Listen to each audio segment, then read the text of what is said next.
Let's start our next story with a cartoon. It's from the New York Times. It shows two men sitting inside a room. It's called the Elite Space Club. One of them is reading a newspaper. The headline says, India's Mars mission. It is shown as a man with a cow. India is shown as a man with a cow knocking on the door. I'm sure you'll agree that this is racist and in very poor taste. I'm sure you've seen the cartoon before, including on this show. We've been asking for an updated version. Will the New York Times publish something that is more in tune with reality? We're not holding our breath for a response because the West is back to playing its old games, discrediting India's achievements and questioning India's motives. Let me lay out the facts first. Chandrayaan 3 is an Indian mission in space. It is the world's first to land on the moon's south pole. This is a fact. As we speak, the Pragyaan rover is out exploring, looking for traces of water. This too is a fact. Also a matter of pride for India, a big achievement for science and a gift to the world. But how have they responded? With skepticism, condescension, and their trademark hypocrisy. Listen to this. As they spend their money on space probes, as they spend their money on the military, they spend their money on nuclear weapons, still half of the country lives below the poverty line. But the biggest injustice of all... That was Nigel Farage, the man who heralded Brexit, a politician known for his scandals and his hypocrisy. He says India is wasting money on space missions. Why? Because half of its population lives in poverty. The racism is shining through. Also the utter disconnect with reality. We are happy to share some facts with Mr. Farage. It may have slipped his notice that India is the world's 5th largest economy. It is in fact ahead of his country, the United Kingdom. But it seems he can't get rid of his colonial mindset. I mean, how can poor India have aspirations? How can a former colony reach the moon before the so-called Great Britain? And since he's so keen on discussing priorities, we have a question for him. Why does Britain keep paying for the royal family? Their citizens cannot afford their electricity bills. Maybe help them instead of paying for the king and his retinue. Let me show you another bizarre comment. This is from a man called Patrick Christie's. He calls himself a journalist, and this is what he said. Congratulate India on landing on the dark side of the moon. I would also like to now invite India to return the £2.3 billion foreign aid money that we sent them between 2016 and 2021. We're also set to give them £57 million next year. But I think the British taxpayer should keep hold of that, don't you? We should not be giving money to countries with a space programme. As a rule, if you can afford to fire a rocket at the dark side of the moon, you shouldn't be coming to us with your hand out. You heard him. If you can afford to fire a rocket, you shouldn't be coming to us with your hand out for foreign aid. Those were his words. But is India going to the UK for foreign aid? Let's have the answer from their own Foreign Office. This is what they said, and I'm quoting. Since 2015, the UK has given no financial aid to the government of India. Most of our funding now is focused on business investments, which help create new markets and jobs for the UK as well as India. This is what their Foreign Office has said. Christie's also mentioned a figure, £2.3 billion. What about that? It's from a report by the UK aid spending watchdog ICAI, and Patrick Christie's clearly did not read the whole report, but we did it for him. The figure is not foreign aid, it includes investments and revenue through multilateral channels.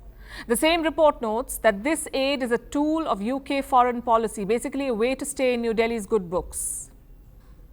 Also, no one is begging for it. But who will explain that to the West? In their mind, this is still the Raj. And these are comments that would have made Churchill happy. But we are happy to burst their bubble.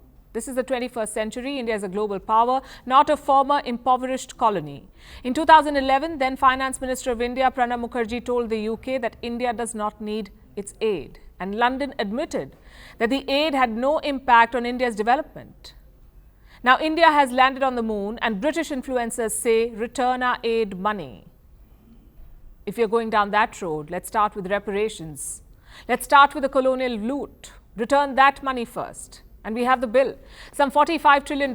That's what Britain looted from India between 1765 and 1938. And this is just an estimate. The actual figure could be much higher. But even this 45 trillion is about 15 times Britain's GDP. How about London returns this money first? Instead of discrediting India's achievement with juvenile conspiracy theories, look at this one now. It says, India faked the moon landing. What do you even say to this? I don't have a rebuttal, just this video. It shows the Pragyaan rover rolling out of the lander, moving on the surface of the moon, leaving India's mark literally and creating history. We know all of this. We don't need validation from the West or cartoons from their press. But we must set the record straight. We need to take control of our stories, we say, else we'll be held hostage to narratives created by others. We'll be trapped in their version of our truth. And talking about repair brings us to our next story. The Spanish football has a lot of it to do. It seems quite strange because they should be riding the high of winning the Women's World Cup last Sunday. This is their maiden title. But the good that 11 female players did on the field was spoilt by one man off it. And he isn't your average Joe. He's this man, Luis Rubiales. He's the president of Spain's Football Federation. The 46-year-old courted controversy, to put it mildly, just moments after Spain made history. He was on stage for the prize distribution ceremony, and here's what he did. Rubiales kissed Spain's Jennifer Hermoso on the lips. Take a look. First came what looked like a really aggressive hug. I'm not a body language expert, but this seems pretty obvious. Then came the infamous kiss out of nowhere. The 33-year-old Hermoso's first reaction was to say that she felt, quote-unquote, uncomfortable, and who wouldn't? And you know what Rubiales' first reaction was? Predictably, he dismissed it. He called it a small gesture of affection that was being blown out of proportion. People were demanding an apology. What they got instead was an untenable justification. You know what they say? Offense is the best form of defense. It used to be a sporting rule. Now it seems to be a playbook of sexual predators. And remember, this was a tentpole event. The eyes of the world were on this stage. Rubiales was standing next to the Spanish queen and her teenage daughter. Yet he felt entitled enough to do what he did. Now, amid calls for his resignation and under investigation by FIFA, this is how he has responded. I will not resign. I will not resign. I will not resign. I will not resign. I will not resign. No voy a dimitir. I will not resign, he says. And you see the applause. As if Rubiales is the one who is the injured party. Like he deserves our support. Tinder box of testosterone. That would be an apt way to describe men like Rubiales. And there is no shortage of this kind in Spanish football. As the outrage over his unsolicited kiss continues, another incident from the final has come to light. This one involves the Spanish coach, Jorge Vilda. He appeared to be touching a female staff member inappropriately. Even before this, he was not a popular figure in the team. Last year, 15 players had written to the Football Association, their governing body. They threatened to not play for the national team unless Vilda was sacked. They said he was damaging their mental health. And here's how. The coach reportedly forced the players to keep their hotel rooms open till midnight. How would that help them play better? Your guess is as good as mine. This culture of harassment at the workplace is all pervasive. In sports, as in life, ask any woman. This is not an isolated incident, only the most recent one. Now, before you declare me guilty of feminist theorizing, just like Rubiales blasted what he calls false feminism, listen to this. First, let's dim the gaslight. Now you can say, why don't the abused speak up? Many have questioned why Hermoso did not object right then and there. I can hazard a guess. Practically all women have been told sometime in their life to not be troublemakers. Don't create a scene, just put your head down and play ball. Stay out of trouble even if you did not invite it. If you dare to speak up, you risk it all. This silence further emboldens the predators. Like I said before, the Spanish Football Federation president or coach are not outliers. Sexual harassment under the guise of mentorship is not new in sports. In 2021, players of the Venezuelan national football team accused a former coach of sexual harassment. 18% of women in football have suffered sexual harassment at work. That's the finding from a survey done this year. And it's not just football. Remember Larry Nassar. He was at the center of the biggest sex abuse scandal in sporting history. He was the US gymnastics national team doctor. His victims were mostly impressionable minors. His abuse continued for well over a decade, all under the pretense of a medical treatment. More than 300 women accused him of abusing them. And this includes star Olympian Simone Biles. America's most celebrated gymnast said, while the abuse is over, the trauma endures. That is the burden the survivors carry, a scar for life. And what happens to the abusers? Most of them get away with it. Some suffer reputational damage, and very few, like Nassar, are brought to justice. Your safety cannot be collateral damage for your dreams. That should be breathtakingly obvious, but it's not. Fair play is the cornerstone of any sport. But when will the women get a taste of it?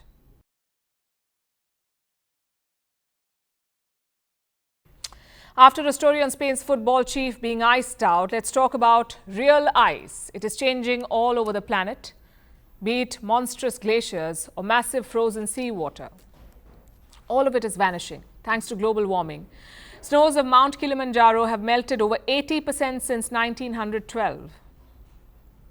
Many Himalayan glaciers could disappear by 2035. By 2030, practically all of the Arctic's floating sea ice could melt. What about the Antarctic? Its sea ice shrank to a record low this year, following a record low the year before. And this is what followed. Last year, 10,000 emperor penguin chicks died. 4 penguin colonies saw complete loss of their babies. They either drowned or froze to death as the Antarctic sea ice gave way under their tiny feet. Our next report tells you more. They say a picture is worth 1,000 words, and they're probably right. Look at these satellite images. They show certain regions of the Antarctic over the span of just 3 months, between October and December last year. The sea ice in that area is usually stable, but in these images you can see it break and melt into the water. Remember, this is within a period of only 3 months. If this is disheartening, you may want to listen to what happened next. These pictures are from regions that are breeding grounds for emperor penguins. These adorable furry creatures, they are quite special. Emperor penguins are the tallest and heaviest of penguins. They had given birth to chicks on the sea ice, but as you saw, the sea ice has been melting. So ice eroded from under the feet of tiny chicks. They had not yet grown their waterproof feathers. These feathers are what keep the adult penguins alive. Because of this, many chicks drowned. Others froze to death. So if it breaks up earlier than early December, the chicks will actually fall into the sea and they will drown. If they manage to scramble out of the sea, their plumage will be wetted and they'll die of hypothermia. Not 10, not 100, but 10,000 penguin babies died because of melting ice. This is catastrophic, to say the least. Nothing like this has ever been seen before. The regions had 5 emperor penguin colonies. All but one saw 100% loss of chicks. Why did they perish? Take a wild guess. Thanks to global warming, which is melting ice across the world. Be it on glaciers, mountaintops, or on oceans, ice is disappearing. And the Antarctic is unfortunately no stranger to this norm. The world's largest ever heat wave in terms of deviation from the normal temperature happened last year in Antarctica, where the temperatures were 38 degrees warmer than they should have been. That's absolutely unheard of, to have a heat wave of that magnitude. Across the whole of Antarctica, there was 2.7 million kilometres square of sea ice lost compared to what we would have expected for the same time of year. So that's about the same as 10 times the area of the United Kingdom. Antarctic sea ice shrank to a record low this year.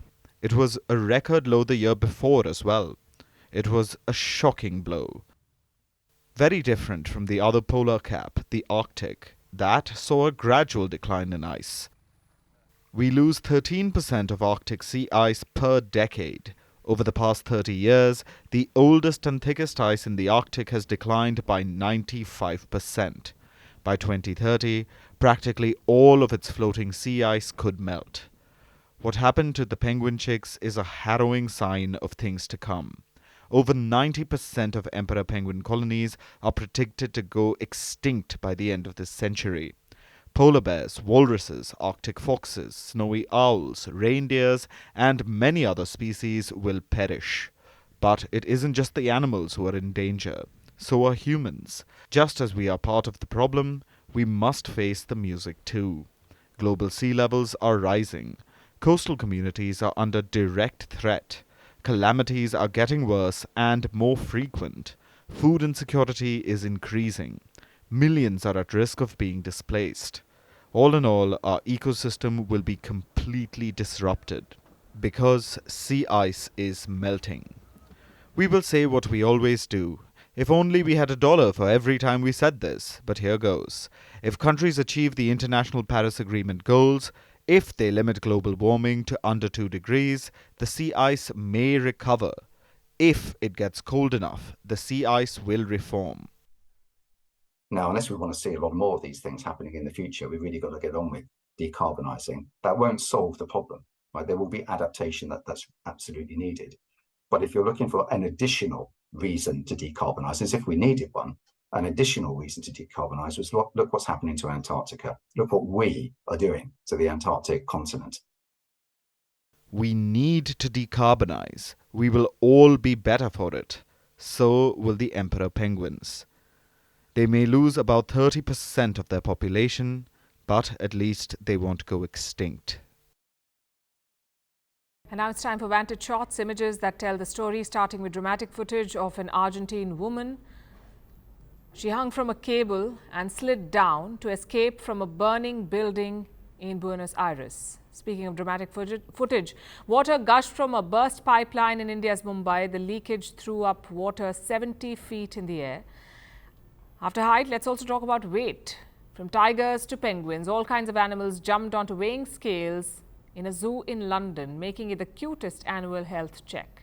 And finally, what makes August the 25th significant? We're taking you back in history to the year 1944. On this day, Paris was liberated from Nazi Germany's occupation. This marks a significant event during the Second World War. We're leaving you with these images. Thanks for watching. We'll see you tomorrow.